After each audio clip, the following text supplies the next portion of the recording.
And here we are in Hitfilm Express. Let's just jump right into it. We're going to create a new project, 1080p, 24 frames per second, and I'll hit Start Compositing. Come down to the Settings cog, rename this Text Holder, and we'll go ahead and make the duration 10 seconds. Come select the Text tool, and we'll create a text object by clicking and dragging inside the frame. We'll create our text. Click to center the text alignment, and let's find a font. We'll use Halloween, the classic drippy font. Scale that up to fill the text box. Let's create a new composite shot. We'll name this Fractal Noise. We'll leave it at 1920 by 1080, 24 frames per second, and 10 seconds in length. Create a new plane. Move up to the effects list and find Fractal Noise. We'll drag the fractal noise to the new plane and then adjust the controls for the fractal noise. We'll leave the type as clouds, and we'll just go ahead and change the seed to anything else. Open up the appearance settings, come down to color 1 and change color 1 from black to 50% gray. The reason for this is the way the displacement effect works. The displacement map shifts pixels horizontally and vertically according to the values of the control map. And in a control map for a displacement layer, black applies the full inverted value of the displacement slider, while white applies the full value of the slider. 50% gray is neutral. 50% gray on the control map means no displacement occurs. So by using a 50% gray and a white for the fractal noise, we're defining areas where no displacement or no dripping happens and where maximum displacement or dripping happens. We'll open up the transform settings, take the scale down to maybe 60, move back down to the color 2 settings, and adjust the exposure and the offset. Return to the effects list, search for Mosaic, and drag that to the plane underneath the fractal noise. We're going to use the mosaic to de-res this a little bit. We'll change our horizontal blocks to 150 and our vertical blocks to 150. Return to the effects list, grab the angle blur and drag that below mosaic. In the angle blur, leave the angle at 0 and drag out the length. We're trying to create long, defined vertical streaks. We're not getting that yet, so we'll come back up to the fractal noise and try playing with the scale, exposure, and offset settings.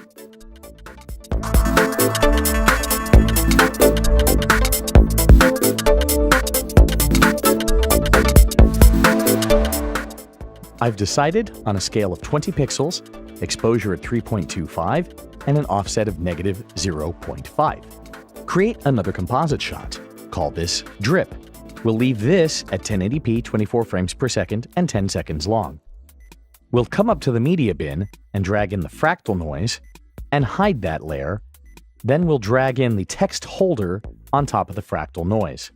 Click Ctrl-D to duplicate the text holder and rename the bottom copy Drip Map, parent Drip Map, to the text holder. Then grab the control widget and drag the text holder so that it's more centered in the screen. We'll turn text holder off for the moment so we can see what we're doing, return to the effects list, and grab displacement. Drag the displacement to the Drip Map layer.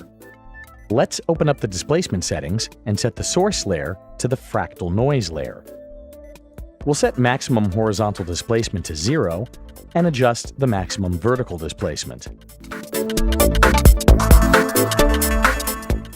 I'll set max vertical displacement to -50, then activate keyframing. Move the playhead to the last frame and change the max vertical displacement.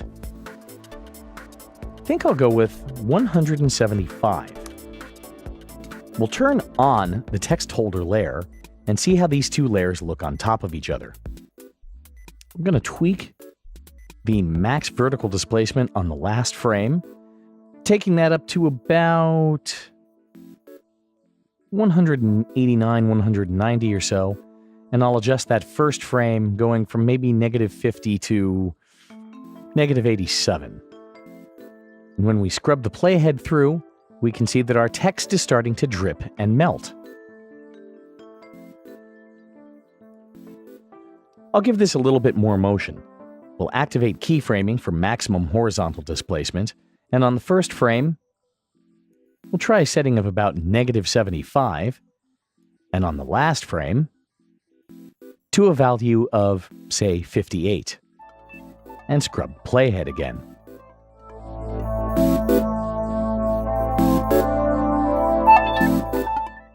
I think I'm pretty happy with that movement for the moment. Let's go ahead and color this in. We'll create a new grade layer. We'll rename this new grade layer Colorize. Return to the effects list, grab the Emboss filter, and drag that to the grade layer. In the Emboss filter, we'll go ahead and leave the direction as 45, but we'll turn the contrast up and turn up the edge width all the way to 5. And I'm going to turn the blend amount down to about 60. Return to the effects list, grab fractal noise. Drag that below the emboss layer. We'll open up the fractal noise, randomly change the seed, change the type to fluid, open up the appearance settings, and let's change our color 1 to a middle red. Something about red 170, green 32, blue 64. We'll open up color 2 and change this to an orangish red. Say red 255, green 64, blue 32. We'll open up the transform controls and adjust the scale. Try about 66, and we'll adjust the offset and exposure.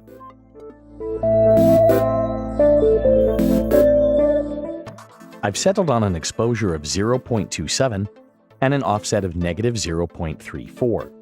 I'm trying to get a little bit more of this darker, more purpley in there, leaving the orangey red as more of a highlight color. I'll come up to the seed property, activate keyframing, move to the last frame of the animation, and advance the seed number by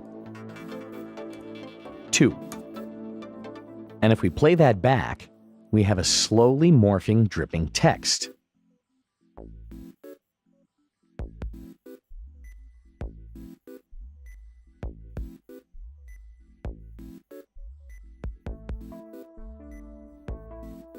This is a fairly subtle motion, but I'm pretty happy with it. Because we created our text in a text holder comp, this basic effect is procedural. Let's go back into our text holder layer and select a different font. I've selected a font called Quixotic. You may or may not have this font, but any font should work. I'll just take this new font and scale that up until it fills the text box, and then return to my drip composite shot. I'll grab my text holder, grab the control widget, and recenter this in the screen. Let's scrub the playhead and see how our animation looks with this new font.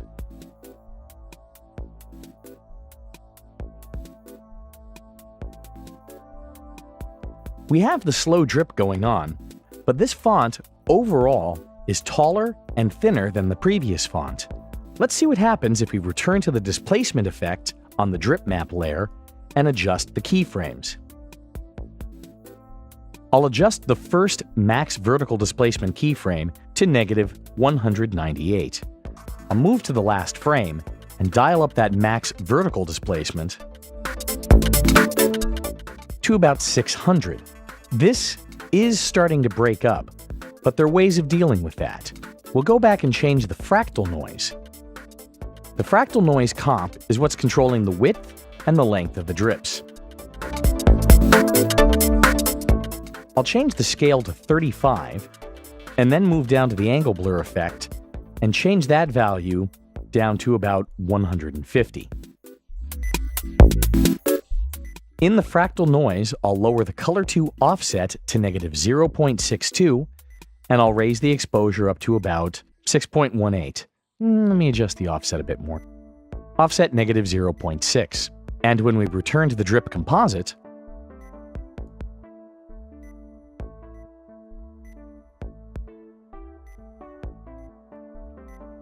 so basically, by adjusting the fractal noise and angle blur settings in the fractal noise comp, you can change the character, the length, and placement of the drips. In the drip composite, by changing the horizontal and vertical displacement settings of the drip map layer, you can change the length of the drips. Let's try a couple of other techniques to give this another different look. We'll create another grade layer and rename this Depth. Return to the effects list and search for Parallax. Drag that to the depth comp. Before we adjust the parallax filter, let's add a light to this scene. We'll name this Key Light. Open up its transform properties, and I'm going to change the X to -2500, the Y to 1000, and the Z to 1000. Now we'll come back down to the depth grade layer and open up the options for the parallax filter. We'll play with the depth settings. Take that up to maybe 60. And I'll check the Invert Map button.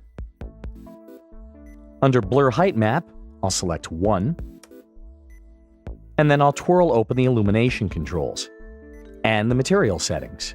I'll turn the diffuse all the way down to 0 and kind of adjust the specular for a moment. Maybe take specular up to 60, and I'll bring the diffuse up to 25. I'll return to my key light, and in the key light layer, we'll select the color and change this from white to a pure purple just by changing the green value from 255 to 0. Duplicate the key light layer and rename the duplicate Fill Light. We'll open up the transform controls for the fill light layer and change the position from -2500 to 4000. We'll change its Y from 1000 to -2500, and we'll change its Z value from 1000 to 1500. We'll open up its color properties and change its color properties to a pure yellow, red 255, green 255, and blue 0.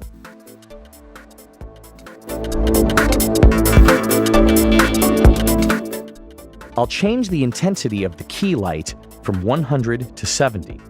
I'll change the intensity of the fill light from 100 to 30.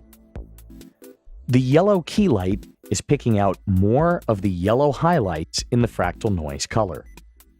The fill light is picking out more of the purples in the dark blood. And now that I've adjusted my lights, I'll return to my parallax effect one more time and just adjust the height. Make certain I'm happy with it. I've left Invert Map checked and changed the depth to 80. And changed Blur Height Map to 2. And when we play that back, we have some slowly melting, rippling text. The displacement map is still driving the vertical and horizontal drips and flow. The animated seed in the fractal noise is what's giving the center of the text this rippling liquid texture.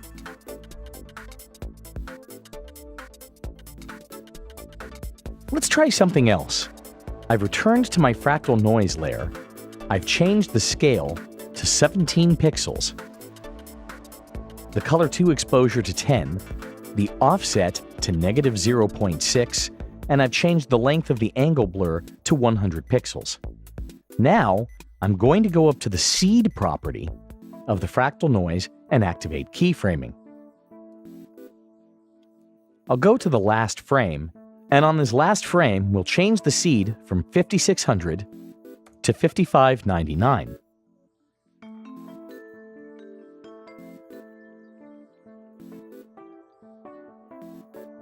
when we scroll the playhead, that gives a little bit of motion to the displacement map itself. We'll return to the drip layer. Now when we play this back, we're getting a really good dripping effect. I don't have that much more I can say about this. Because this is a procedurally driven effect using a fractal noise to drive a displacement map, there's a lot of inherent randomness in this look. You'll have to adjust your fractal noise and your displacement settings individually for each shot, depending on the character of the font that you're using. So we'll just quickly summarize this again from the beginning. You'll place your text in its own text holder comp. By using this text holder, the entire effect becomes procedural, and you can change the text or the font at any time. A fractal noise layer is being used to generate a displacement map. The key things with the fractal noise layer is you want color 1 to be 50% gray and color 2 to be pure white. The angle blur is being used to smear the fractal noise into a vertical line, and animating the seed gives a bit more of a fluid shimmer. You can try using the other types of fractal noise, try using other exposure or offset settings, maybe even try not using an angle blur at all. Every fractal noise will give different results, so I just encourage you to experiment with it. In the drip composition, you'll need 2 copies of your text.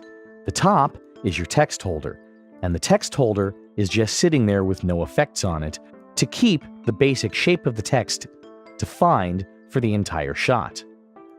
Underneath that is a copy of the text holder with the displacement effect applied. The displacement effect uses the fractal noise as the layer, and by animating the horizontal and vertical displacement, you can pull the letters into new shapes.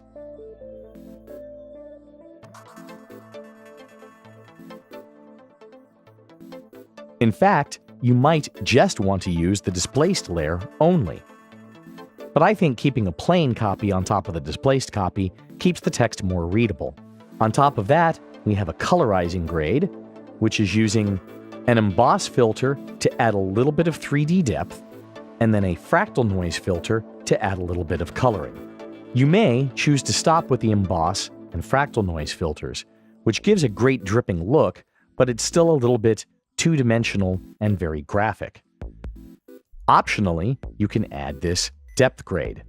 The depth grade adds a parallax effect. The parallax effect picks up on the color values of the fractal noise used to colorize the text and translates that into height.